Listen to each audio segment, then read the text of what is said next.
기도하고 시작하겠습니다.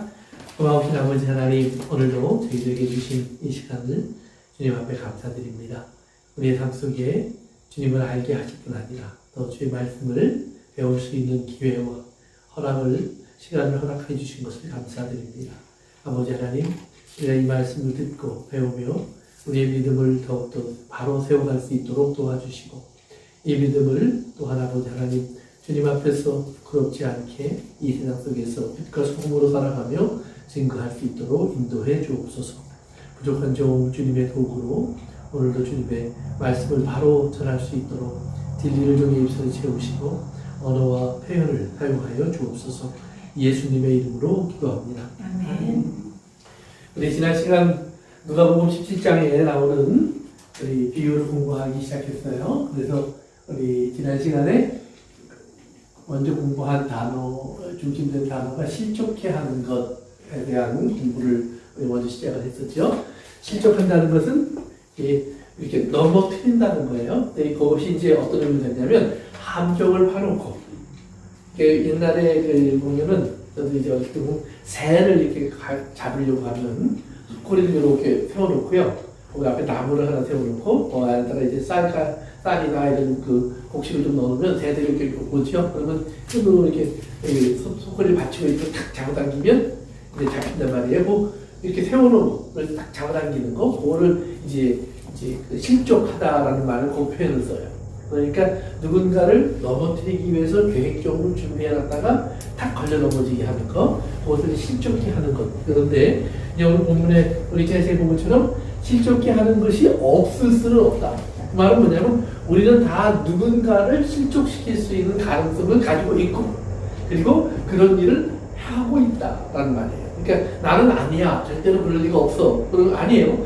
누군가는 다 그런 일을 해요. 우리가 지난 시간에 찾아본 거를 보면, 예를 들면 베드로가 예수님이 십자가로 가서 내가 죽어야 된다고 하니까 붙잡아 놓고 베드로가 예수님 그런 일이 생기면 안 됩니다. 그리고 예수님을 이제 꾸짖었어요. 그랬더니 예수님이 뭐라고 했어요? 너는 나를 넘어지게 하는 자라고. 넘어지게 한다는 말이 실족해 한다는 말이에요. 똑같은 단어예요. 또 이제 예수님의 제자들이 예수님이 가르치는 것을 듣고 주변을 이렇게 보니까 바리새인들의 얼굴이 울그락불그락해요. 그러니까 예수님에게 나와서 예수님이 하신 말씀 때문에 저 사람들이 실족한 것을 알고 계십니까? 그러니까 그들이 걸려 넘어졌다는 말이에요. 심지어는 예수님도 그들에게 걸려 넘어질 이유가 되기도 해요. 그러니까 모든 사람은 예외 없이 누군가에 걸려 넘어지게 하는데, 그럼 여기서 실족해 하는 일이 없을 수는 없지만, 그러나 실족해 하는 사람에게 화로다 그래놓고 그 2절에 좀 더 구체적인 표현이 나온다고 했어요. 그러면 누구를 실족해 하면 화가 되느냐라는 말이에요. 그러니까 예수님이 바리새인들을 실족해 한 그것이 예수님에게 화가 되는 일이냐, 아니면 우리가 서로 살면서 실수하는 것들이 우리에게 화가 되는 일이냐, 그랬을 때 여기 보니까 작은 자라는 표현이 나왔어요. 그래서 작은 자라는 말은 무슨 뜻이라고 그랬죠? 제가 지난 시간에 얘기했었는데, 작은 자에 예를 들면 어떤 사람들이 작은 자에 들어가죠? 세리. 그렇죠. 세리. 예수님의 제자들도 작은 자라고 예수님 불렀었고, 어린 아이도 예수님 작은 자라고 불렀었고, 그러니까 죄인들, 실수하고 연약하고 뭔가 부족한 사람들, 도움이 필요한 사람들, 이런 돌봄이 필요한 사람들, 이런 사람들을 작은 자라고 표현을 했어요. 그러니까 그 작은 자 속에 예수 그리스도를 믿는 사람들은 사실은 다 포함되는 거예요. 그런데 가끔마다 보면 예수 믿는 사람들이 자기는 작은 자가 되어서 예수를 믿었지만 조금 지나면 큰 자가 되거든요. 그래서 심지어는 예수님한테도 이렇게 하라고 저렇게 하라고 명령을 많이 해요. 하나님한테도 이렇게 하셔야 됩니다, 저렇게 하셔야 됩니다. 굉장히 요구가 많아져요. 그런데 작은 자라는 개념은 지금부터 나는 하나님 나라에 갈 때까지 계속 작은 자로 살아가는 거예요. 그럼 작은 자라고 해서 아무 책임도 없고 아무 일도 안 해도 되느냐? 그건 아니에요. 그러나 또한 동시에 우리는 작은 자로서 우리가 항상 하나님의 은혜와 돌보심 속에 있어야 된다는 사실을 우리가 인식하고 그걸 또 지키며 살아가는 거예요. 근데 그런 사람들을 넘어뜨리면, 다른 말로 말하면 바르게 예수를 믿기를 원하는 사람들, 또는 예수님께 나와 구원을 얻기를 원하는 사람들을 넘어뜨리는 사람은 연자맷돌을 메고 물속에 풍덩 들어가는 거예요. 그래서 그럼 연자맷돌이 뭔지 아세요? 우리가 손으로 돌리는 맷돌을 연자맷돌이라고 안 그러고, 말이나 소가 돌리는 맷돌을 연자맷돌이라고 그러거든요. 그러니까 이거는 뭐예요? 너는 들어가서 영원히 나오지 마. 그 어. 소리예요. 바다 밑까지 들어 떨어진다는 소리예요. 그러니까 도저히 구원받을 가능성이 없다라는 말이에요. 아주 무서운 표현이 되는 거예요. 그러니까 우리가 신앙생활 속에서 가장 조심해야 될 것 중에 하나가 뭐냐면 남을 넘어뜨리는 건데 특별히 연약한 사람들을 넘어뜨리는 거예요. 그럼 예수님이 왜 이야기를 했냐면 당시에 바리새인들이 가지고 있는 개념이 있어요. 그들이 무슨 개념을 가지고 있냐면 하나님을 믿는 사람은 뭐예요? 또는 하나님께 의롭다함을 얻을 수 있는 사람은 율법을 잘 지켜서 열심히 살아가는 사람이에요. 그런데 그들이 이렇게 열심히 잘 지키면 지킬수록 그들 눈에 뭐가 보이냐면은 잘 못 지키는 사람들이 보여요. 그리고 자기가 열심일수록 열심히 안 하는 사람들이 잘 보여요. 그래서 그 다음에 어떻게 되냐? 그들이 잘 못하고 실수하고 안 하는 걸 보면 그 다음에 열심히 하는 사람들은 무슨 생각을 하냐면 그래 니들은 그러니까 그런 일을 당해도 싸. 이렇게 어려운 일을 당하고 하나님께 채찍을 맞고 고난을 당하는 것도 괜찮아. 그리고 자기들의 일이 편안해지고 잘 되면 나는 열심히 하니까 이렇게 되는 것이 당연해. 그래서 하나님께 나는 열심히 한 것에 보상을 받고 있는 거야. 이런 식의 개념을 가져요. 그런데 우리가 이제 부자와 나사로의 비유에서 보면 예수님이 이제 부자와 나사로가 각각 천국과 지옥으로 갈라졌는데 거지가 천국에 갔고 부자가 지옥에 갔을 때 부자가 이런 말을 하죠. 왜 내가 여기 와 있는지 주님께 질문을 하니까 주님이 너는 땅에 있을 때 이미 상을 다 받았다. 편안히 잘 살았다. 나사로는 고생을 했으니까 이제 좀 쉬어야 된다. 그러니까 어떻게 보면 세상에서 고생한 사람은 다 천국 가고 부자로 편안히 산 사람은 다 지옥 가는 것처럼 생각하는데 그것이 아니라 거기서 말하는 것은 우리가 세상에서 내가 하나님의 복을 다 받고 누렸다고 생각하는 사람. 이것이 물질을 복으로 생각했던 사람들에게는 그것이 다예요. 왜? 그들은 물질을 복이라고 생각했으니까. 그러니까 오늘도 우리가 신앙생활하면서 하나님 앞에 나에게 물질적인 복을 계속 구해요. 근데 물질적인 복을 구하는 것은 사실은 성경에 없어요. 그거는 구약의 이야기예요. 근데 구약의 이야기를 얘기할 때는 우리가 항상 가나안 땅, 가나안, 즉 약속의 땅, 약속의 땅이라는 개념 속에서 우리가 이해를 하셔야 돼요. 이스라엘 사람들이 애굽에 있을 때 모세가 왕의 아들이 됐어요. 쉽게 말하면 왕자가 됐어요. 근데 그거를 성경은 부자가 됐다는 표현으로 안 써요. 하나님의 복을 받은. 그러니까 바로 때문에 부자가 되어서 편안히 살 수 있었지만 모세는 그걸 버렸다 그래요. 오히려. 그리고 이 사람들이 하나님의 은혜 가운데 이스라엘 사람들이 가나안에 들어와서 비로소 복을 누려요. 그러니까 가나안 바깥에서 가지고 있는 모든 복은 아무 의미가 없어요. 제가 황금 얘기를 할 때 여러 번 얘기 드렸지만 애굽에서 부자가 된 사람이 11조 드릴 의무가 없어요. 이스라엘은. 가나안 땅에 안 살고 미국에서 돈 많이 번 사람이 11조 드릴 의무가 없어요. 왜? 그건 약속의 땅에서 나온 게 아니에요. 그들에게 약속의 땅은 가나안 땅이에요. 그러니까 가나안 땅에서 나온 것만 가지고 하나님께 드릴 수가 있어요. 그러니까 가나안 땅에 땅이 없는 사람은 어떤 사람이에요? 하나님 나라에 속해 있지 않은 사람이에요.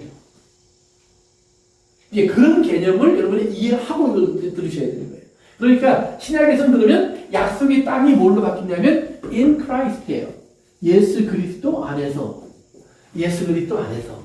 그러니까 예수 그리스도와의 바른 관계 속에서 이렇게 이해하시면 돼요. 그러니까 예수 그리스도 안에서 예수 그리스도의 바른 관계 속에서 하나님이 예수님을 통해서 나와 하나님 사이에 새로운 관계를 만들어준 관계 속에서 우리는 이제 하나님의 복을 누리는 거예요. 그러니까 그런 이 관계 속에서의 복의 핵심은 뭐냐면 돈이 아니라 뭐예요? 평안이에요. 평안. 하나님과 나 사이가 편안하냐 이 말이에요. 오늘 차 타고 오면서 제 아내가 이제 저에 대한 고발을 했어요. 무슨 고발을 했냐면 이제 어머니랑 이제 제가 이제 어렸을 때 얘기를 저는 청년 때 얘기지만 이제 가족이 여행을 가는데 어머니는 밥도 싸고 김치도 싸고 반찬도 싸느라고 정작 떠나야 되는데 아직도 짐 싸고 계시는 거예요. 그래서 제가 그걸 화를 내면서 어머니한테 내가 다시는 엄마랑 여행하나 봐라. 내가 그런 적이 있어요. 근데 이제 어머니가 그 말을 듣고 나중에 보니까 몰랐는데 보니까 우셨대요. 예, 나 때문에. 그런데 또 막상 차려놓으니까 먹긴 제가 제일 잘 먹더래요. 예, 그런 거예요. 그런데 그런 이제 그런 관계를 보면 어머니와의 관계가 내 그 사이에 굉장히 불편해진 거예요. 굉장히 불편해진 거예요. 근데 그 불편해진 관계를 그러면 어머니 나를 끝까지 데리고 가느냐? 아니에요. 어머니는 울면서 나를 용서하신 거예요. 어머니 울면서. 그리고는 밥을 차릴 때 내 거도 같이 차려주신 거예요. 안 그랬으면 차려주셨겠어요? 넌 먹지 마. 뭐라 그랬으니까. 그리고 어머니만 드셨겠죠? 근데 제가 제일 많이 먹었대요. 근데 어쨌든 간에 이제 그런 거예요. 그러니까 관계는 평화를 얘기하는 거예요. 우리 사이에 문제가 없느냐. 물론 돈이 없고 뭐 힘이 들고 병도 생기고 어려운 일들도 있을 수 있어요. 주변에 사회적으로 또는 생활적으로 또 여러 가지 개인적으로. 그러나 그 사이에서도 여전히 우리 두 사람의 관계가 끈끈하면, 부부관계가 끈끈하면, 부모 자녀의 관계가 끈끈하면, 형제관계가 좋으면 우리가 그것을 같이 극복해 나갈 수 있는 거예요. 어려움도 같이 나누어질 수 있는 거예요. 그러니까 그런 것을 얘기하는 거예요. 그래서 이 신약 성경의 평안이라고 하는 것과 구약에서 말하는 이 땅에서의 평안이라는 건 다른 거예요. 그래서 여기에 살 때는 땅을 하나님 나라처럼 경험하고 살 때는 뭐냐면 여기서는 가난하면 안 돼요. 그런데 가난한 사람이 생겨요. 가난하면 안 되는데 가난한 사람이 생겨요. 그런데 이 사람이 가난하지 않아요. 왜 가난하지 않아요? 하나님의 말씀대로 그들이 행했기 때문에 그래요. 그렇죠. 다른 사람들이 하나님 말씀대로 가난한 사람을 돌봐주기 때문에. 그러니까 나는 분명히 가난해요. 땅도 없어요. 거둔 것도 없어요. 그러면 이제 한 1년 뭘 먹고 살지? 그랬는데 누가 이렇게 먹을 걸 갖다 줘요. 이게 뭐냐 그랬더니 하나님이 가난한 사람들에게 11조를 들여서 나누어주라고 했습니다. 그래서 나누어주는 거예요. 그러니까 나는 아무것도 안 했는데 배불러요. 그러니까 그 다음부터 아무것도 안 해도 편안히 살 수 있구나. 그래서 게을러지면 안 돼요. 이렇게 이 은혜를 제대로 받은 사람은 이제 자기가 그럼 나도 더 열심히 해서 이렇게 되겠죠.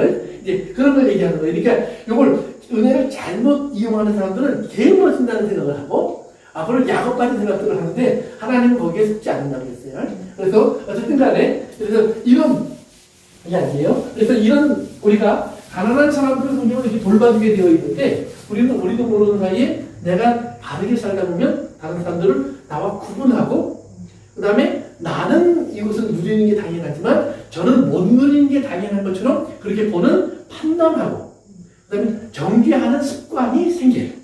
이게 아주 무서운 거예요. 그런데 그 이제 우리 2절에서 이제 넘어가서 3절로 들어가면 이제 지난 시간에 우리 좀 공부했었죠. 너희는 스스로 조심하라. 만일 내 형제가 죄를 범하거든 뭐해요? 경고하라. 그래서 경고한다는 말이 위에 라는 말하고 세운다 라는 두 개의 단어의 복합어예요. 그래서 이거 위에다가 세운다. 바로 세워주는 거예요. 고층 건물을 질 때 여러분 보시면 제일 중요한 게 뭐냐면 벽돌 막 쌓아 올라가는 게 아니에요. 제일 중요한 게 똑바로 올라가야 돼요. 똑바로 올라가지 않으면 어떻게 돼요? 금방 기울어지겠죠. 뭐 1층짜리 집은 큰 문제가 없을 거예요. 그러나 보통 한 110짜리를 짓는다. 그런데 요만큼 삐뚤어졌어요, 밑에서. 그러니까 일하는 사람이 요 정도야 뭐. 그리고 쭉 가다 보면 어떻게 돼요? 그 다음에 뭐 한 30층도 못 갈 거예요. 한 10층만 가서 쿵 하고 쓰러질 거예요. 그러니까 똑바로 세워가는 거예요. 그래서 이것을 다른 표현으로 말하면 덕을 쌓는다 그래요. 덕을 쌓는다. 그래서 신앙에서 성경이 뭐라고 하냐면 너희가 교회의 덕을 세우고 너의 덕을 세우고 덕이라는 말이 이제 고린도전서에 보면 특별히 은사를 얘기할 때 많이 나와요. 또 사랑을 얘기할 때 많이 나와요. 그러니까 사랑이나 이런 것들은 핵심이 뭐냐면 덕을 쌓아가는 거예요. 그러니까 덕을 쌓는데 자기의 덕을 쌓는 것도 물론 중요하지만 공동체의 덕을 쌓는 거예요. 성경은. 핵심은 공동체의 덕을 쌓아가는 거예요. 공동체의 덕을 쌓기 위해서는 뭐예요? 나도 물론 스스로도 바른 사람이 되어야 되지만 다른 사람들을 바르게 세워줄 줄 아는 사람이 되어야 돼요. 그래서 다른 사람들이 죄를 지었을 때 그를 바로 세워주기 위해서는 뭐가 필요하냐? 경고하는 일이 필요하다. 그러니까 이거를 왜 덕을 쌓는다는 표현을 안 하고 경고로 하고 표현을 했냐면 그것은 당신은 잘못했으니까 이렇게 해야 됩니다. 고치십시오. 회개하십시오라는 얘기를 전달해 주는 거예요. 근데 그것이 우리가 들을 때 그냥 덕을 쌓는다는 표현보다는 그것을 경고한다라는 표현을 했을 때 더 이렇게 몸에 와닿기 때문에 단어를 그렇게 선택한 거예요. 그런데 그렇지만 그 목적이 바로 세우는 것이지 그 목적이 우리가 생각하는 것처럼 너 그러면 너 죽어. 너 그러다가 너 망할 거야. 너 벌 받을 거야. 이렇게 겁주라고 하는 말이 아니에요. 그래서 성경에 보면 범죄한 사람, 나에게 잘못한 사람이 있으면 어떡하라고 했어요? 마태복음 18장에 나오는데 용서. 첫 번째 가서. 그렇죠. 경고하라는 말씀이 무슨 뜻이냐면 가서 권하라는 말이에요. 가서 권하라. 1대1로. 소문내지 말고. 그 다음에 1대1로 권했는데도 잘 안 되면 그 다음에 두세 사람이 같이 가서 권해라. 그런데 이 두세 사람을 잘 골라야 돼. 이거 잘못 고르면 소문내는 사람하고 같이 간다든지 아니면 이렇게 정죄하고 판단하고 편들어주는 사람하고 같이 가기 쉬워요. 편들어주는 사람하고 같이 가는 게 아니에요. 정죄하고 이 죄를 권고할 때는 믿음에 바로 서는 사람과 함께 동행하는 거예요. 내가 혹시 잘못할 때 나도 잡아줄 수도 있고 그 속에서 우리 대화 속에서 또 증인의 역할도 해줄 수가 있고 그리고 함께 잘 도와줄 수 있는 사람 그리고 그 사람이 바로 서기 위해서 좀 이렇게 부끄러워하고 그럴 때 오히려 위로해주고 세워줄 수 있는 사람. 그러니까 세우는 데 필요한 것 중에 하나는 똑바로 쌓는 것도 필요하지만 옆에서 받쳐주는 것도 필요해요. 잘 받쳐주는 사람이 중요한 거예요. 그래서 여러분이 싱가포르에 가면 이렇게 된 건물이 있어요.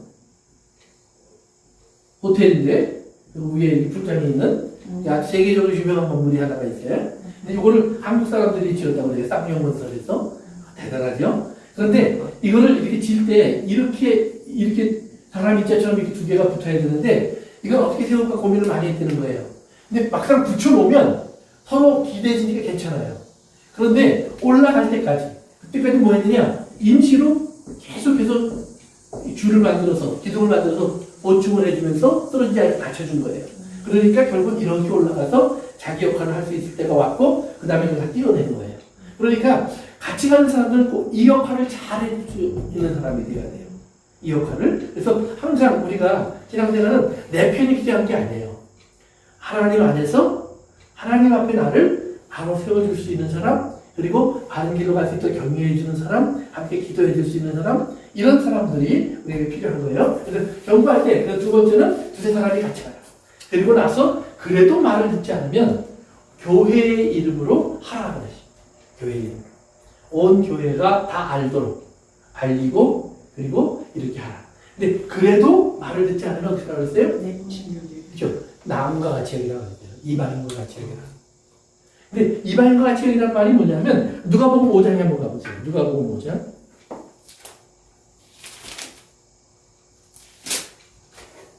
누가복음이래. 고린도전서 5장. 미안합니다.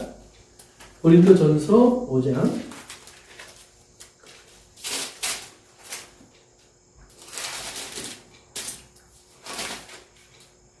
이런 1절에 보면 이렇게 나와요. 너희 중에 심지어 음행이 있다 함을 들으니 그런 음행은 이방인 중에서도 없는 것이라 누가 그 아버지의 아내를 취하였도다 하는도다. 이제 이런 얘기가 나와요. 이거는 고린도 교회에게 있어서 참 어떻게 보면 참혹한 일이죠. 아버지의 부인을 자기의 부인으로 삼았다는 거예요. 근데 이제 이거는 그 당시에 여러 가지 습관을 좀 알 필요가 있는데요. 그 당시 사람들은 결혼을 근친 결혼도 많이 했고 또 이제 친정 간의 결혼도 많이 했어요. 심지어는 또 이렇게 부인이 여러 명 있는 사람들도 있었고 그리고 이제 가난한 사람들 같은 경우에는 또 남의 집에 몸을 팔고 와서 자기 생계를 유지하는 사람도 많이 있었어요. 그러니까 개중에는 어린 사람들도 있었고 그런 또 연약한 사람들도 있었기 때문에 만약에 아버지가 돌아가시거나 그러면 그 다음에 그분들을 돌봐줄 사람이 없는 경우가 많아요. 그러면 자식들 가운데 그냥 자기가 좋아하는 사람이 있으면 데려다가 자기 부인으로 삼기도 했어요. 그러니까 로마 황제 이야기 같은 거 여러분이 읽다 보시면 그런 얘기 많이 나오죠. 그 다음에 이제 성경에도 예수님 당시에는 누가 그랬냐면 헤롯이 그랬어요. 헤롯이 자기 형제의 부인을 데려다가 자기 부인 삼았어요. 그리고 구약 성경에 가면 아주 유명한 사건이 있죠. 야곱의 아들 시몬 장남이 아버지의 부인 중에 한 사람과 같이 동침을 해서 아버지에게 발각이 되기도 해요. 그러니까 이런 일들이 그 당시에 보면 자주 있었던 일이에요. 흔치 않은 일은 아니에요. 그런데 교회 안에서는 그런 일이 있으면 안 된다는 거예요. 왜? 하나님이 율법에도 분명히 안 된다라고 밝혀놓으셨어요. 그렇게 결혼하지 말라고. 그래서 안 된다고 하신 일을 근데 교회 안에서 했다는 말이에요. 그러면 어떻게 해야 되느냐? 2절에 보니까 너희가 오히려 교만하여져서 어찌 통한이 여기지 아니하고 그 일 행한 자를 너희 중에 쫓아내지도 아니하였느냐. 그러면서 그런 일을 보고도 너희가 그냥 못 본 척하는 거예요. 뭐 있을 수 있는 일이니까. 뭐 예수 안 믿는 사람들 주변에서 흔히 있을 수 있는 일이니까 그냥 넘어가줬다는 말이에요. 근데 3절에 보니까 바울이 그래요. 내가 실로 몸으로 떠나 있으나 영으로는 함께 있어서 거기 있는 것 같이 이런 일을 행한 자를 나는 이미 판단했다. 그러니까 너희들끼리만 있는 게 아니야. 사실은 나도 같이 있어 이 말이에요. 거기서 영으로 같이 있다라는 말은 이런 의미예요. 몸은 떨어져 있지만 생각은 너희가 있다 이 말이 아니에요. 나는 예수 그리스도 안에서 너희와 한 몸을 이룬 교회의 지체야 이 말이에요. 나도 지체야. 교회가 있는데 바울은 지금 예를 들면 예루살렘에 있어요.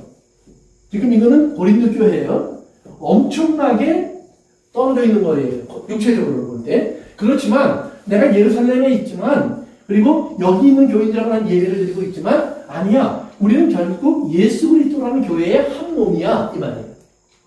이 개념을 가지고 이해하는 거예요. 그래서 너희가 그런 사람을 내버려 두는 거는 나도 너희랑 같이 있는데 나까지 더럽히는 것이고 나까지 힘들게 하는 일이야. 그런데 내가 분명히 말한다. 나는 이미 그런 사람들은 판단했다. 잘못된 것이라고 나는 이미 알고 있다 이 말이에요. 그래서 그건 잘못된 것이니까 그냥 내버려두면 안 된다는 말이에요. 그래서 이제 우리 4절 5절입니다. 시작. 주 예수의 이름으로 너희가 예배함과 함께 모여서 우리 주 예수의 능력으로 물러자는 사탄에게 내주었으니 이는 육신은 멸하고 영은 주 예수의 안에 구원을 얻게 하리라. 아멘. 그래서 이제 바울이죠. 내가 내 영과 함께 모여서 그랬더니 아까 얘기한 것처럼 영만 와 거기서 같이 예배 시간만 동참한다는 얘기가 아니라고 그랬어요.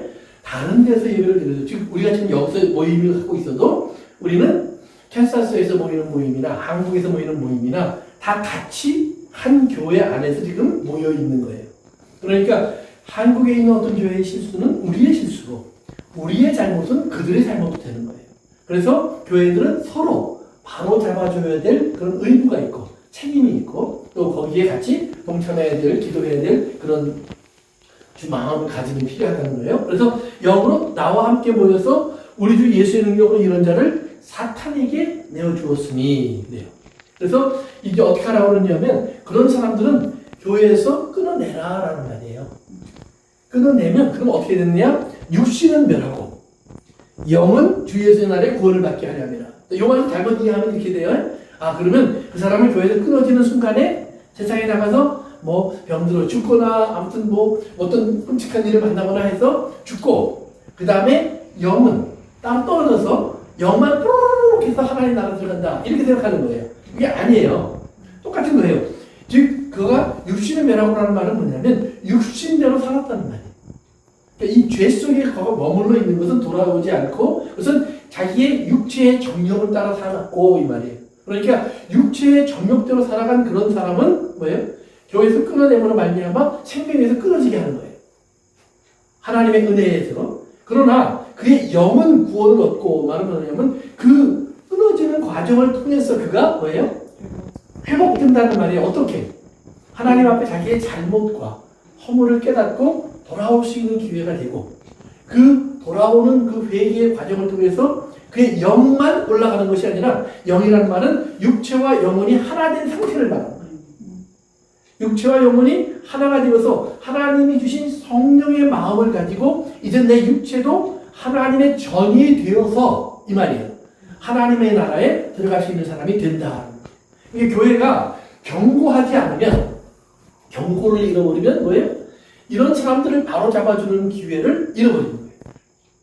그러니까 그 말은 뭐냐면 다르게 표현하면 우리는 그 사람의 죄에 대한 책임을 우리 손에 갖게 돼요.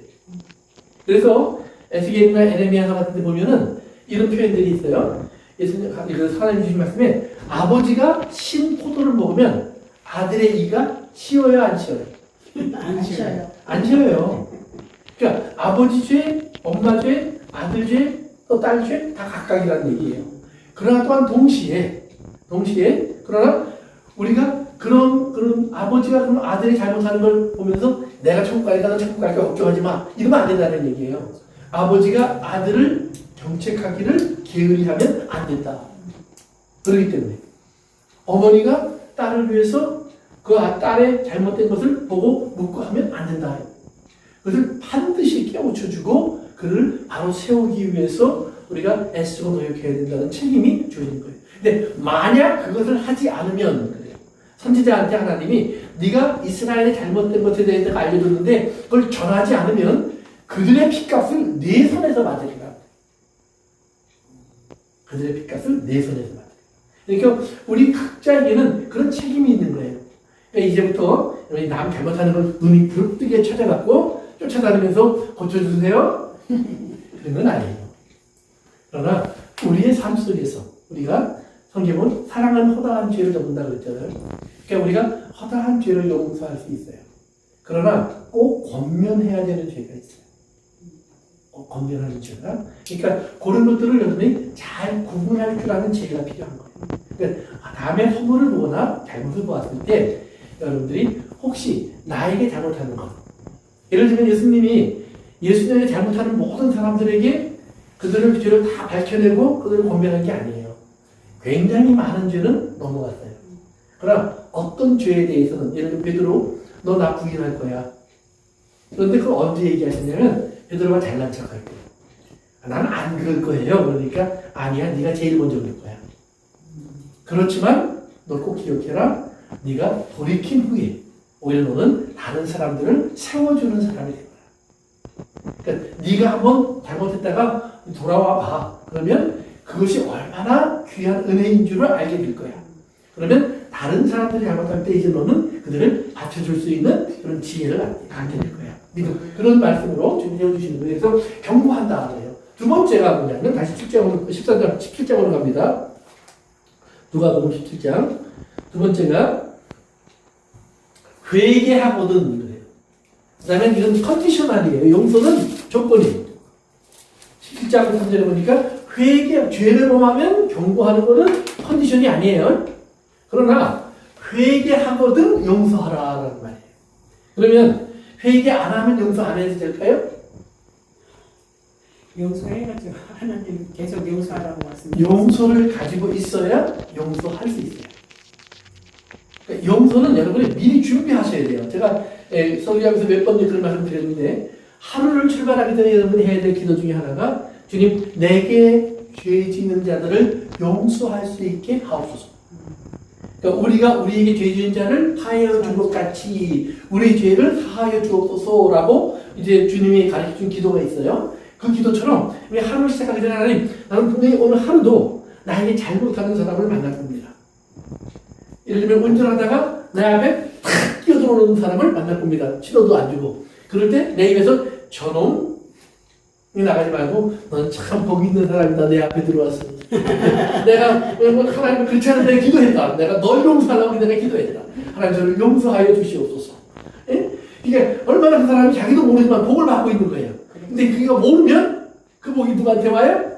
예, 나한테 온대요. 그러니까 이거는 줘서 주기 없고 받아서 기쁜 것이 하나님의 은혜예요. 그러니까 우리가 그렇게 준비하라는 말이에요. 그런데 너무나 많은 사람들이 용서가 준비 안 돼 있어요.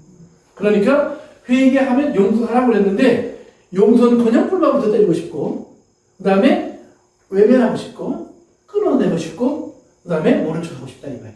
그러니까 이런 감정들이 나를 지배하기 전에 먼저 나를 다스리라는 말이에요. 두 번째는 화가 날 수 있어요. 그러나 해를 넘기지는 말라 그랬어요. 왜? 분내는 것은 잘못이 아니에요. 그건 자연적인 감정이에요.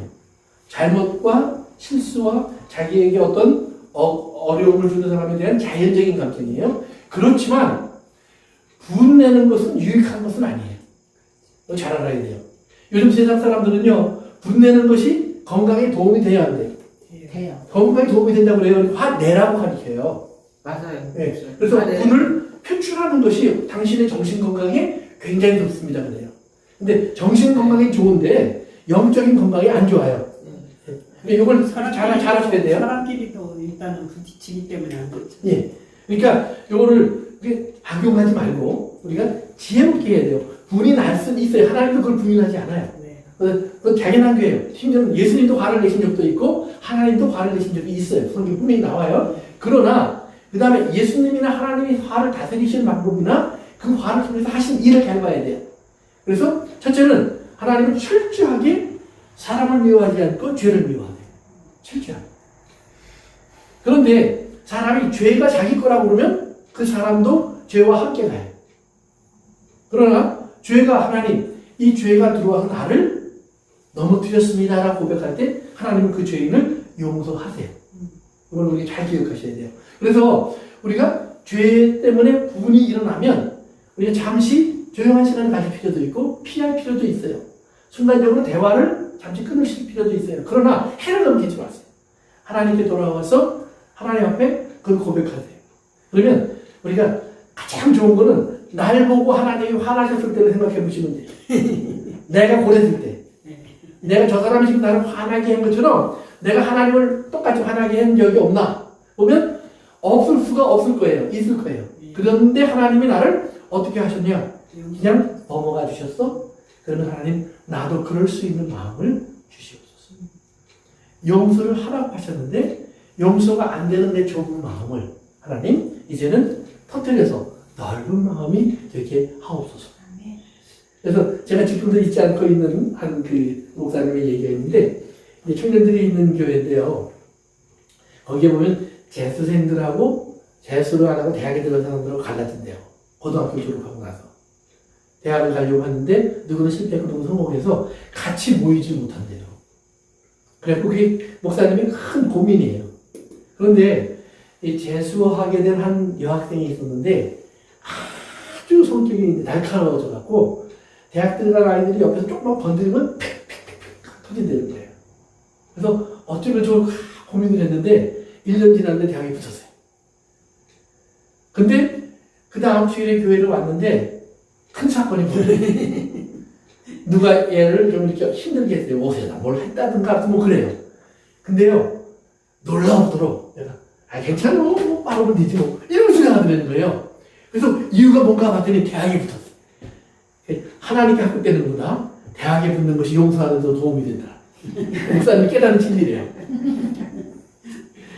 근데 우리가 대학에 들어간 것이 기쁜데 그러면 그걸 용서할 수 있을 만한 마음이 생기는데 진짜 하나님의 은혜 속에 들어가서 내가 용서받고 하나님의 품에 안긴 자가 되었다는 것을 정말 알면 우리가 할 수 있을까 없을까?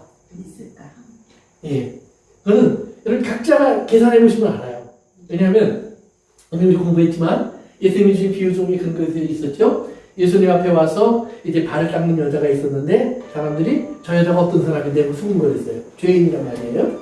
그런데 수군거리니까 예수님이 이제 비유를 하나 주시죠. 그러면서 한 사람은 500데나리온 빚을 졌고 한 사람은 50데나리온 빚을 졌다. 그러면 둘 다 용서해줬어. 누가 더 고마워할까? 누가 더 고마워할까요? 그렇죠. 많이 용서받은 사람이 고마워할 겁니다. 그래요. 그러니까 많이 미친 사람은 많이 용서받고 많이 용서받은 사람은 많이 사랑한다. 많이 사랑한다. 그러니까 여러분들의 사랑이 작다는 말은 주님이 나를 용서해 줄 별로 없다는 말이에요. 왜? 내가 괜찮은 사람이니까.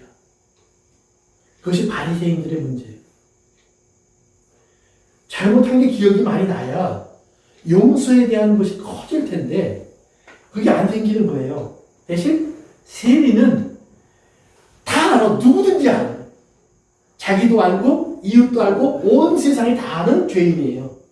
그러니까 저는 하나님 앞에 나온다면 제가 나와서 기도할 때 할 말이 아무것도 없어요. 그냥 나 용서받고 싶어요. 하나님. 그런데 성경에 예수님이 저 사람이 옳다 옳받고 돌아갑니다. 그러니까 하나님이 주려고 준비한 게 용서인데 바리새인은 와서 나 이것도 잘했고 저것도 잘했고 이것도 했고 저것도 했고 잘못한 게 하나도 없고 저 사람과 다른 것이 내가 얼마나 감사한지 모르겠습니다. 하나님. 이런 기도했다는 거예요. 그런데 하나님이 듣기를 원하시는 기도는 뭐예요? 예수님이 잘못이 하나도 없는 분이에요. 근데 예수님이 죄인을 앞에 놓고 뭐라고 기도하셨어요? 저들의 죄를 용서하여 주옵소서. 예수님의 입에서는 계속해서 용서라는 말이 나갔어요. 그러니까 용서라는 말이 나가니까 사람들이 뭐라고 그래요? 지가 뭔데 용서해? 하나님이나 하시는 거지. 근데 예수님이 내가 하나님의 아들인지 아닌지 너희가 잘 봐. 그러면서 병든 사람을 고쳐주세요. 그러면서 네 죄가 용서받았다. 그러면서 그 사람을 고쳐주세요. 그러니까 용서할 수 있는 능력이 예수님에게 있다는 것이 증명이 되어버리는 거예요. 그래서 그 용서의 권한을 예수님이 사용하시고 보여줘요. 그래서 예수님이 이제 우리에게 그 권한을 줘요. 너희가 땅에서 풀면 하늘에서도 풀리고 땅에서 매면 하늘에서도 묶인다는 거예요. 그랬더니 어떤 사람은 내가 너 풀어주나 봐라. 근데 내가 묶인다는 거예요. 내가 묶인다. 저 사람을 풀어주면 내가 풀어준다는 거예요. 그러니까 이걸 거꾸로 하는 거예요. 내가 너 안 묶고 안 풀어주면 너는 꽁꽁 묶인 채로 고생 좀 해. 한 10년 있다가 내가 그때 봐서 내가 풀어줄까 말까 고민 좀 해볼게. 아니에요. 내가 하나님과의 관계에 대한 묶임이 풀어지지 않는 상태로 고통 속에 지내게 됩니다. 그래서 오늘 우리가 이제 예수님이 회개하거든 용서하는데 몇 번? 7번. 70번에 7번? 여기는 이렇게 7번이라도 그렇게 나와요. 얼마나 다행이에요. 70번이 빠졌네. 근데 7이나, 70번에 7이나, 10번이나, 12번이나, 3번이나 다 똑같은 말이에요. 완전하다라는 말이에요. 완전한 용서를 하라. 그러니까 어떤 사람은 그래요. 저 사람이 진짜 잘못한 거 회개하는 건지 아닌지 어떻게 알아요? 근데 성경에 여기 보니까 그걸 확인하고 용서하라 그랬어요? 아니면 그냥 용서하라 그랬어요? 그냥이에요. 진짜인지 아닌지 몰라요. 아닐 수도 있어요.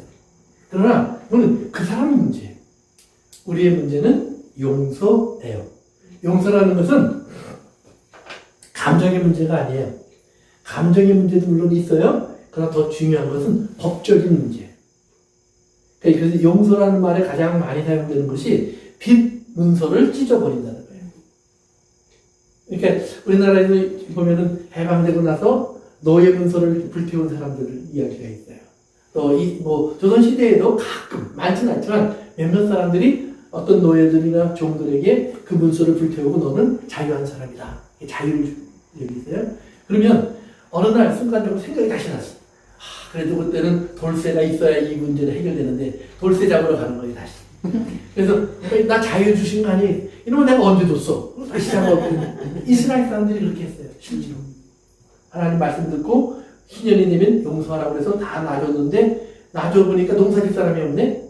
다시 다 잡고 왔어요. 하나님이 그럼 내가 너희들을 포로로 보낼게. 그래서 그 사람들을 포로로 보내요. 그러니까 우리가 잘 기억하셔야 돼요. 우리가 이 서류 문서를 없앤 거예요. 용서라는 말은. 그러면 우리 속에 가끔가다 아까운 생각이 들까요? 안 들까요? 들어요. 더구나 어떨 때 보면 용서를 해줬는데 그 사람이 오히려 나의 내 머리 꼭대기에 서서 오히려 딴소리 할 때가 있어요. 그러면 괘씸하게 짜게 돼요. 그러면 다시 용서를 취소하고 싶어. 그런데 취소가 돼야 안 돼. 안 돼요. 예, 이미 다 쓰레기에 들어가서 불타버렸어요. 그러니까 내 속만 끓는 거예요. 그러면 이 속이 부글부글 끓을 때 여기 시원하게 들어가야 돼요. 그게 뭐예요? 말씀. 그렇죠. 하나님의 은혜, 말씀, 성령. 그게 내 안에 들어가서 시원하게 해야 되는데 그땐 용서하라는 소리를 들으면 용서가 안 돼요. 근데 네가 용서받았다는 소리를 자꾸 들어야 돼. 나를 용서하신 주님. 야, 내가 저 사람 저거 용서하는 것도 힘든데 예수님은 거기 보니까 처음엔 다 하나님으로 눈이 뜨고 다 버리고 다 비우고 내려오셨대요. 근데 그거 갖고 안 된 거예요. 그랬더니 사람을 갖고 안 되니까 죄인처럼 되셨어요. 근데 죄인처럼 된 거 갖고도 안 되니까 그다음에 뭐예요? 죄의 집을 가지고 가는 종처럼 되셨어요. 근데 종처럼 갖고도 안 되니까 죽어야 됐어요. 죽으니까 예수님이 용서가 완성됐다 그래요. 그러면 오늘 여러분이 하려고 하는 용서는 지금 완성됐을까요? 안 됐을까요? 안 됐어요. 네, 아직 살았다는 얘기죠. 네. 근데 바울이 뭐라 그랬어요? 우리 예수 그리스도와 함께 우리의 육신을 십자가에 못 박을까 말까 하노라? 못 박을 거다? 아니, 박았다. 이것이 예수 그리스도의 영광이에요. 그러니까 우리는 내가 실제로 죽는 게 아니에요. 예수님의 죽음에 그냥 들어가 버리는 거예요.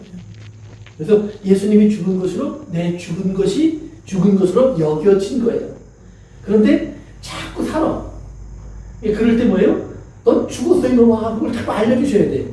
왜 죽은 놈이 이렇게 떠들어? 왜 죽은 사람이 까불어? 왜 죽은 사람이 살아서 이렇게 날뛰어? 아니야, 넌 죽었어. 그럼 나는 누군가? 예수 그리스도와 함께 다시 살았다. 그러니까 내 안에 산 것은 이제 내가 아니요. 나를 사랑해서 나의 죄를 위해 십자가를 지신 하나님의 아들 예수 그리스도 안에서 사신 것이라. 나는 그렇게 살아있는 거예요. 그런데 우리 생각에는 아무리 거울을 봐도 바뀐 거 없고, 아무리 내가 눈 뒤집어 봐도 바뀐 게 없고, 손에 못자국이 생기는 것도 아니고, 옆구리가 뚫리는 것도 아니고, 그러니까 이게 안 느껴지는 거거든요.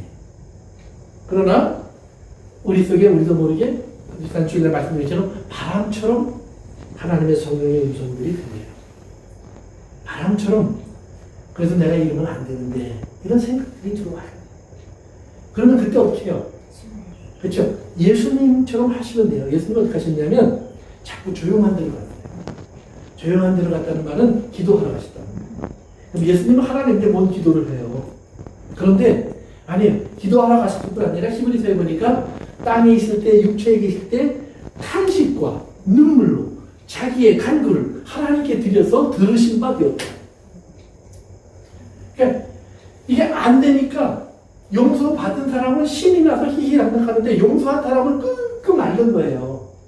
그런데 용서라는 것을 여러분이 그렇게 앓으면서 나으셔야 돼요.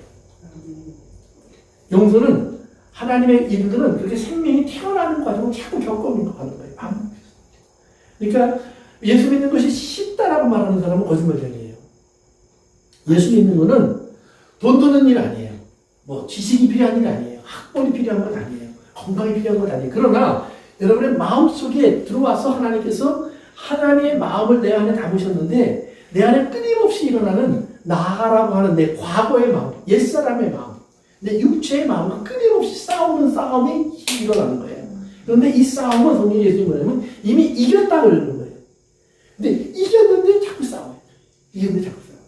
어제 이제 그 유튜브에 정리된 그 실화 2차 세계대전 때 영화가 있어서 15분짜리가 20분짜리 제가 봤는데 거기 보니까요 한 군인이 이제 2차 세계대전 앞에서 일본군과 싸우는 거예요. 처음에는 총 쏘는 것도 무서웠다가 나중에는 아주 잔인한 군인이 돼요. 근데 보니까 일본 군인들이 이미 전쟁에 졌어요. 전쟁에 졌는데 이 사람들이 마지막 격리를 하러 이렇게 마을에 들어가면 어디선가 툭 튀어나와 총을 뻥 쏴. 그래서 이미 전쟁에 졌는데 미군이 또 죽어요. 그럼 이 사람이 화가 나고 그래서 또 일본군을 죽여. 그런 일이 자꾸 반복돼요. 자꾸 반복돼요. 그러면서 거기서 막 증오, 미움 거기에 대한 것이 이렇게 쌓여가요. 근데 그러다가 이제 어느 마을에 들어가서 이렇게 수색을 하는데 한 어린 아이가 손을 들고 나오는데 보니까 이 한국이 14살 됐을까? 근데 군인으로 끌려와서 전쟁을 하다가 혼자 살아남은 거예요. 그 방과 안에서. 그래서 손 들고 나오는데 이렇게 보니까 아이예요. 그러니까 어린 아이를 보는 순간 이 사람의 증오가 없어지고 아이를 불쌍히 여기는 마음이 들어오는 거예요. 그래서 총을 집어넣었어요. 근데 갑자기 뒤에서 누가 빵 쏘면서 일본 놈 죽였다. 그러니까 화가 머리카락에 쳐다보면서 왜 쟤를 쐈냐고. 일본 애 아니냐? 아니야, 어린 아이야. 아니야, 일본 놈이야. 관점이 두 개가 생겼어요. 일본 사람인가? 어린 아이인가? 일본 사람으로 보면 죽여야 돼요. 군인이니까.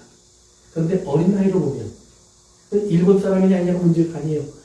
작은 자예요. 조금 전까지 분명히 총을 쏜 사람일 거예요. 그 총에 자기의 형제들이 맞아서 죽었을 수도 있어요. 그러나 그 순간, 손을 들고 나온 그 순간 그는 뭐예요? 용서의 대상이에요. 이 메시지를 전달하면서 영화가 끝이 나요. 그러니까 우리 삶 속에서 우리가 정말 용서한다는 거 조금 전까지 나도 그랬던 사람이에요. 그런데 어느 순간인가 그 사람이 작은 자가 돼요. 이것이 용서의 핵심이에요. 그러니까 여러분들이 이웃이 형제와 자매가 심지어는 목사까지도 여러분들이 필요는 용서의 대상이 될 때는 작은 자를 보여야 돼요. 여러분들에게. 이게 그것이 안 되면 아니 어떻게 목사님이 그래? 그래서 그건 쏴야 돼요. 장로님이 그래? 권사님이 그래? 집사님이 그래? 교회를 10년 다닌 사람이 그래? 그건 쏴야 돼요. 그러나 평생 교회를 다니고 목회를 하고 신학 박사가 됐어도 하는 짓을 보면 애와 다름이 없어요. 어떤 애? 예수님에게 지키 작은 자. 용서가 필요한 자. 그 용서가 필요한 자를 예수님이 내 눈앞에 띄게 해서 나에게 그것을 하라고 하시는 거예요. 그때 내 안에 많은 기억이 지나가겠죠. 전쟁에서 죽었던 내 형제와 같은 친구들, 동료들, 전우들 그걸 생각하면 분노가 올 수 있지만 아니 그 모든 과정 속에서 예수님이 그 사람을 내 앞에 갖다 놓은 것은 그 피를 줄 만한 가치가 있다는 말이에요. 그러니까 내게 아니에요. 하나님의 주권적 가치. 그래서 하나님 앞에서 그 일이 가능한 사람이 되어야 되는 거예요. 그래서 오늘 비유에 보면 이런 말이 나오죠. 이제 우리 비유로 들어갑시다.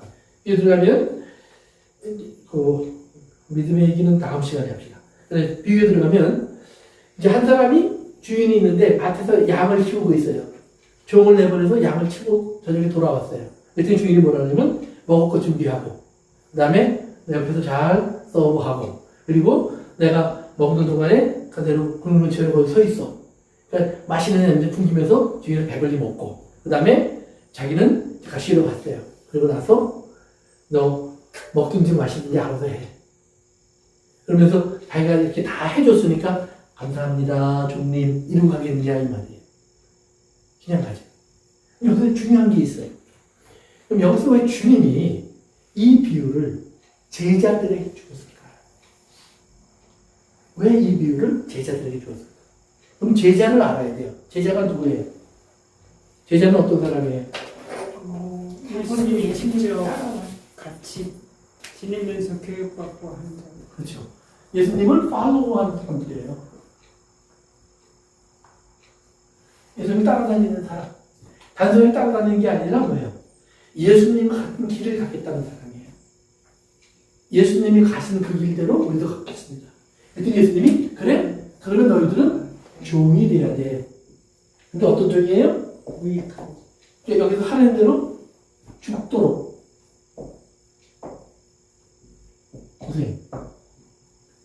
고생하고 왔는데 또 하라고 해요. 그리고 나서 답이 뭐예요? 무익한 종입니다.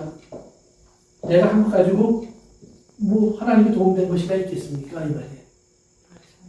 그러면 보세요. 우리가 용서하려고 참았죠. 또 하는 집 보니까 또 화가 나서 또 참았고 근데 또 참으라고 그러고 또 참으라고 그러고 왜 나한테만 그래요? 제가 잘못하는데 지금 용서하는 사람이 잘못해요? 용서한 사람이 잘못해요? 용서 받는 사람이 잘못해요? 용서 받는 사람이 잘못하는 거 아니에요. 근데 용서 받는 사람한테는 너 자꾸 회개해 이런 말 별로 없어요. 여기는 지금 핵심이 뭐예요? 너는 용서해. 그럼 나무로 죽으라는 말이에요? 맞아요. 죽으라는 말. 거기서 우리 중요한 것이 있어요. 그럼 왜 제자에게 이 말을 할까? 주님 잘 따라오는데 그 사람 없었으면 교회도 잘 나와 성경 공부도 열심히 해 기도 생활도 많이 해 봉사도 잘해 세상에 나가서 친절해 사람들이 칭찬받아 좋은 사람인데 그 깐죽거리는 거 한 사람 때문에 이 사람이 너무 괴로워하고 막 힘들어하는데 왜 예수님은 자꾸 나한테만 계속하냐 이 말이에요. 그 사람 죽여버리든지 없애버리든지 끊어내면 되잖아요. 근데 거기서 그렇게 말씀하시는 이유가 제가 생각할 때는 이제 제자가 됐기 때문에 예수님을 믿은 사람들이잖아요.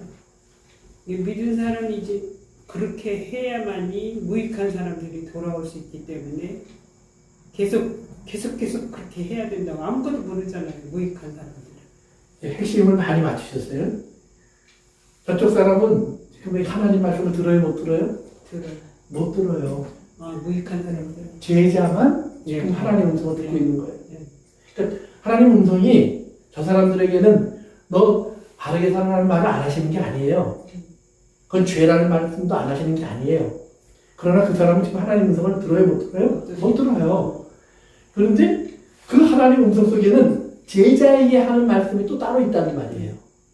그런 환경 속에서. 근데 그 말씀은 제자들에게는 잘 들려요. 그러니까 하나님의 뜻 안에서 살려고 하는 사람한테는 하나님 말씀이 잘 들리다 보니까 듣가 보면 저 사람은 안 하는데 괜히 나한테 자꾸 뭘 더 하고 또 하라는 얘기만 들리는 거예요. 그러니까 미칠 것 같죠. 그런데 그 음성이 들려진다는 말은 뭐예요? 너는 지금 나와 잘 통하고 있구나 이 말이에요. 지금 나랑 잘 통하고 있구나. 쟤는 귀가 먹었어. 쟤는 장님이야. 난 병원이야. 안진뱅이야. 손이 말랐어. 꼼짝도 못해. 병든 자야. 자기가 근데 병든 걸 모르고 죽어가는 그 길로 그냥 가고 있어. 근데 넌 알잖아. 빨리 가서 붙잡아와. 그랬더니 탕자의 형처럼 아니 지 맘대로 나가서 지가 이렇게 살다가 죽다가 그냥 겨우 돌아온 놈인데 뭘 그거 미운 놈 떡 하나 더 준다 하시는 거예요? 하나님도? 그러니까 아니지. 너는 나잖아. 너는 나잖아. 그러니까 지금 가서 죽도록 고생하고 죽자 하는 사람이 누구냐면 예수님이에요. 근데 예수님이 제자들에게 이제 너희가 나잖아. 이 말이에요. 내 손이 너희고 내 발이 너희고 내 눈과 내 귀와 내 입이 너희야. 너희가 나야. 그러니까 그렇게 가는 거야. 나는 너희들에게 이런 일을 하고 하나님과의 잘남척하지 않아. 나는 너희들이 돌아온 것으로 행복해. 그러니까 하나님의 사람으로 살아가려고 하는 사람들의 귀에는 하나님의 음성이 계속 들려오니까 그래서 구약의 선지자들 치고 편안하게 배부르게 잘 사는 사람이 하나도 없어요. 다 이런 고생 저런 고생 심지어는 죽음까지 계속 만나는 거예요. 왜? 그럼에도 불구하고 하나님은 그들에게 죽어도 말하셔야 되니까. 죽어도 찾아가셔야 되니까. 다 꺼내놓고도 하나님 그들을 붙잡으셔야 되니까. 다른 건 다 잊어버려도 심지어 하나님의 명예가 짓밟혀도 용서하셔야 되니까. 그러니까 세상에서 교회 다니는 사람들은 죄 짓고 나가서 하나님 앞에 가서 잘못했습니다 그러고 나서 용서받았다 그러는데 그것처럼 꼴 보기 싫은 게 없대요. 그런데 하나님은 그 꼴 보기 싫은 것도 감내하시는 거예요. 그리고 나서 우리에게 이런 사람이 되라고 말씀합니다. 그러니까 만약에 저도 듣고 나도 들었으면 그 다음에 우리가 뭐예요? 너는 왜 안 해? 이럴 수 있어요. 그러나 신앙생활은 그거예요. 부부관계에 대해서 하나님 말씀하시는 거라고 그랬어요. 우리가 보통 교회는 여자들에게 순종하라는 말 많이 해요. 복종하라. 그런데 먼저가 있어요. 먼저 예수님이 교회를 사랑한 것처럼 남자가 아멘이래요. 여자를 어떻게 사랑하라? 예수님처럼 사랑하라. 이게 먼저예요. 근데 이 먼저를 안 하고 우리 나중만 자꾸 기대를 해요. 나중만. 마찬가지예요. 신앙생활도 종이 먼저 해야 될 것들이 있다는 거예요. 이것은 어떻게 보면 죽으라는 소리예요. 예수님의 제자들에게 복음을 전하라고 하셨지만 전하라는 말을 계속 반복하다 보면 결국은 감옥에도 가고 채찍에도 맞고 배도 고프고 버림받고 외롭다가 죽어라. 그게예요. 거기까지 집어넣는 거예요. 그런데 그러면서도 우리가 자랑할 것은 없구나. 그걸 깨닫게 된다는 거예요. 그렇지만 거기까지 가면 어떤 일이 벌어지는가? 하나님 나라가 있네요. 어디에? 내 삶 속에 하나님 나라가 와 있다고 난 자신 있게 말할 수 있어요. 왜요? 내가 하나님이 그 사람을 용서하기 원하는 걸 내가 보니까. 하나님이 그 사람을 사랑한다는 걸 내가 아니까. 그러니까 하나님의 사랑이 저 위에 있는 것이 아니라 하나님 좀 사랑 좀 해줘요. 그러니까 하나님 이미 사랑하셨구나 라고 아니까. 그래서 그 사랑 안으로 우리가 그들을 초대할 수 있으니까. 그래서 여러분들의 삶 속에서 하나님의 나라가 여기에 와 있다는 것이 그렇게 증명될 수 있기를 바랍니다. 그래서 우리가 용서, 어떻게 보면 참 힘든 일이에요. 그러나 용서가 없이는 하나님과 인간의 관계는 성립하지 않아요. 시작부터 처음 창조하실 때부터 하나님은 용서로 시작하시는 거예요. 그래서 이 얘기만 합시다. 요나서 한번 봅시다. 요나서 가서 보고 우리 마칩시다. 요나서 4장. 구약 성경에 가서 보시면요. 요나서라는 것이 있어요. 요나. 구약 성경. 요나서 4장. 여기 보시면 요나가 이제 고래 뱃속에 들어갔다가 고래를 보던 큰 물고기라고 했죠. 큰 물고기 뱃속에 들어갔다 나와서 니느웨라고 하는 성에 가서 이제 하나님이 너희들을 심판하실 겁니다. 이제 죄를 회개하십시오라고 요나 4장입니다. 4장. 그렇게 이제 경고를 해요. 그러니까 그 사람들이 니느웨 성 사람들이 하나님의 말씀 앞에 회개를 시작해요. 그러니까 이 사람이 미치겠는 거예요. 왜?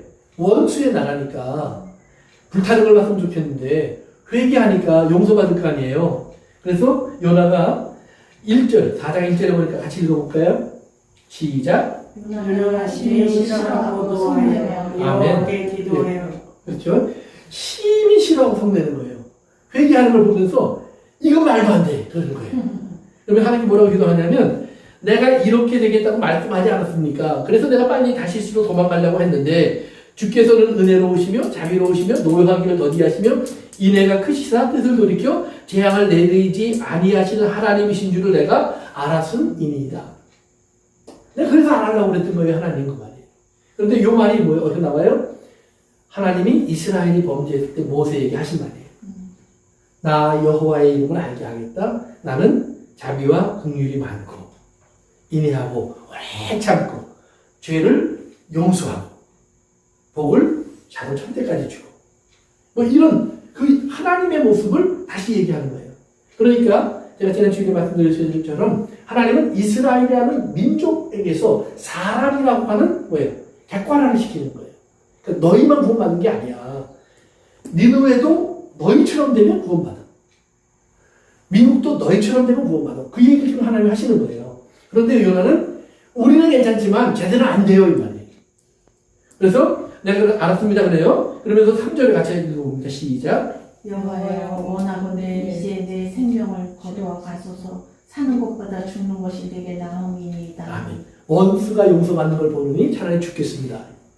그러니까 예수님은 십자가에서 원수를 용서하기 위해서 죽었는데 요나는 원수를 못 갚아서 죽는 거예요. 이런 일이 있을 수 있다는 말이에요.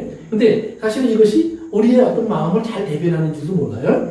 그랬더니 4절에 하나님 물어보십니다. 여호와께서 이르시되 내가 성노는 것이 옳으냐?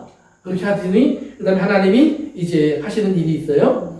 6절부터 보시면은요, 요나가 앉아있는데 떼아리 밑에 앉아있는 거예요. 그러니까 하나님이 불쌍해서 박넝쿨을 하루 준비하셔갖고요, 요나를 이렇게 덮어줘요. 그래서 그의 괴로움을 면하게 하셨다. 그랬더니 요나가 6절 마지막에 가니까 요나가 박넝쿨로 말미암아 크게 기뻐하였더니 그래요. 그 다음에 7절 같이 있는 시작. 하나님이 벌레를 예비하사 이튿날 새벽에 그 박넝쿨을 발광하게 하시니 시든이라. 아멘. 하나님 근데 그 다음날 뭘 준비하셨어요? 벌레. 벌레. 박넝쿨이 이렇게 보면 시원하다 그러고 이제 쳐다보고 있는데 벌레가 와서 쓱 먹어서 박넝쿨이 죽어버린 거예요. 그래서 벌레가 뭐냐면 크림슨 웜이에요. 크림슨 웜. 빨간 피가 잔뜩 고여있는 벌레예요. 그래서 그 벌레를 터뜨리면은요 빨간 액체가 나와요. 그걸로 그 당시에 빨간색 옷감을 만들었어요. 그래서 이건 빨간 색깔이 나는 벌레예요. 즉 죽음을 상징해요. 피를 상징해요. 그러니까 자기가 이게 내 평안이야, 이게 내 기둥이야, 이게 내 집이야 그랬는데 그 집을 피로 쳐버리시는 거예요. 그럼 피로 쳐버렸다는 말은 하나는 뭐냐면 너는 거기에 있을 자격이 없어. 너는 죄인이야 이 말이에요. 두 번째는 그러나 그 죄의 값을 예수님이 십자가에서 대신해 주셨어. 너의 집은 허물어졌지만 이 피값을 치른 또 다른 집이 있어. 그것을 상징적으로 보여주시는 거예요. 그리고 나서 이제 8절에 가서 보니까 거기에다가 하나님이 벌레가 그걸 갉아먹어도 더해서 동풍을 불어오게 하셨어요. 이스라엘의 동풍은요 사우디아라비아 쪽에서 불어오는 사막바람이에요. 그러니까 요르단 쪽에서 사막바람이 불어오니까 얼마나 덥겠어요. 그러니까 요나가 정말 미칠 지경이 되는 거예요. 더워서. 그래서 요나가 해는 쪼이고 동풍은 불어오니까 요나가 혼미하여 스스로 죽기를 구하여 이르되 사는 것보다 죽는 것이 내게 나으니이다. 그러니까 죽겠다는 말이 두 번째 나와요. 하나님 용서하는 거 보고 속이 뒤집혀져서 죽겠다고 그러고 두 번째는 해가 빛이 막 뜨거우니까 뜨거워서 죽겠다고 그러는 거예요. 그래서 우리는 참 죽는 많지요. 화가 나서 죽겠고 배고파서 죽겠고 미워서 죽겠고 좋아서 죽겠고 죽을 일이 쌓였어요. 근데 9절 하나님이 요나에게 이르시되 내가 이 박넝쿨로 말미암아 성내는 것이 어찌 옳으냐 하시니 그가 대답하되 내가 성내어 뭐 해도요?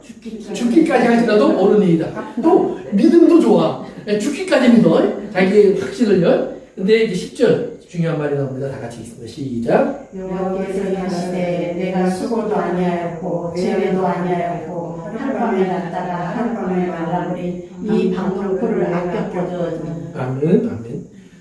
박넝쿨이 하룻밤에 났다가 하룻밤에 없어진 거예요. 근데 그 하룻밤이라는 말이 뭐냐면 A son of the night. 밤의 아들. 밤의 아들. 그러니까 밤이 낳은 것이 박넝쿨 같은 거예요. 그러니까 지금 나에게 이것이 안식처와 같이 보이는 것은, 눈에 보이는 것은 사실은 아니라는 말이에요. 내가 나를 속이고 있는 어둠의 요 가림이에요. 그런데 어둠의 가림이 없어지고 나니까 뭐가 느껴지는 거예요? 떼약볕이 느껴지고 더위가 느껴지고 견딜 수 없는 환경이 보여지는 거예요. 제대로. 그런데 이제 하나님 그다음에 무슨 얘기를 하냐면, 그러면 근데 넌 그걸 아꼈잖아 그래요. 그 아꼈다는 말이 긍휼히 여기다, 불쌍히 보다. 그러니까 너는 박넝쿨이 불쌍하지. 하나님 그 다음에 말씀하시는 게 10절에 하물며 이 큰 성읍 니느웨에는 좌우를 분별하지 못하는 자가 몇 명이 있어요? 10만여 명. 가축도 많이 있나니 내가 어찌 아끼지 않겠느냐. 그러면 이 모든 것 속에서 하나님 보여주는 게 하나가 있어요. 그게 뭐냐면 하나님은 없는 것을 있게 하시는 하나님. 우리가 있다고 하는 것도 없게 하실 수 있는 하나님이에요. 그런데 그 하나님 속에 항상 사람을 향해서 담겨있는 기본적인 것이 뭐예요? 아끼는 마음이에요. 아끼는 마음. 이 아끼는 마음에서 용서가 시작되는 거예요. 그러니까 우리는 밤의 아들의 작품을 좋아해요. 그런데 하나님은 벌레로 그걸 쳐서 밤의 아들이 나를 돕고 있지 못하는 걸 보여줘요. 그리고 하나님의 긍휼히 그들을 돕고 있어야 한다는 사실을 알려줘요. 아끼는 마음. 그것이 용서예요. 그래서 예수님께서 사람을 바라보실 때 병을 고치기 전이나 5,000명을 먹일 때나 이럴 때 보면 항상 뭐냐면 하나님, 예수님이 그를 동정하사, 불쌍히 여기사, compassion 이렇게 써요. 그러니까 뭐예요? 불쌍히 여기사. 그 말이 계속 반복되고 있어요. 그래서 오늘 주님이 우리를 불쌍히 여기는 것처럼 우리가 서로를 불쌍히 여기고, 주님이 우리를 아끼는 것처럼 우리도 그를 아낄 수 있는 사람이 되면 돼요. 거기에 필요한 게 뭐예요? 벌레가 한 마리 필요해요. 벌레가. 그 벌레가 나를 쳐야 돼요. 그 벌레가 나를 드러내야 돼요. 예수님이 벌레와 같이 되셔서 십자가에서 그 벌레 역할을 감당해 주신 거예요. 오늘 여러분과 제 속에 우리가 무익한 종처럼, 한 벌레처럼 취급받는 우리의 인생이 사실 얼마나 귀한 것인 것을 꼭 깨달을 수 있기를 주님의 이름으로 축원합니다. 아멘. 기도하겠습니다. 아버지 하나님, 오늘 저희들에게 주신 말씀을 통해서 저희들이 용서를 배우고 또 용서를 생각해 봅니다. 주님께서 우리에게 그 용서를 어떻게 주셨는지 저희들이 바로 알게 해주시고, 이제 아버지 하나님, 우리가 그 용서를 또 어떻게 주어야 하는지 깨닫게 하시기를 원합니다. 주님, 그리고 우리가 이 모든 것을 이런 정말 힘에 겨운 종처럼 감당할 수 있어야 되는 무익한 종임을 깨닫게 하여 주시옵소서. 아멘. 예수님의 이름으로 기도합니다. 아멘. 그래요. 오늘 거기까지 하겠습니다.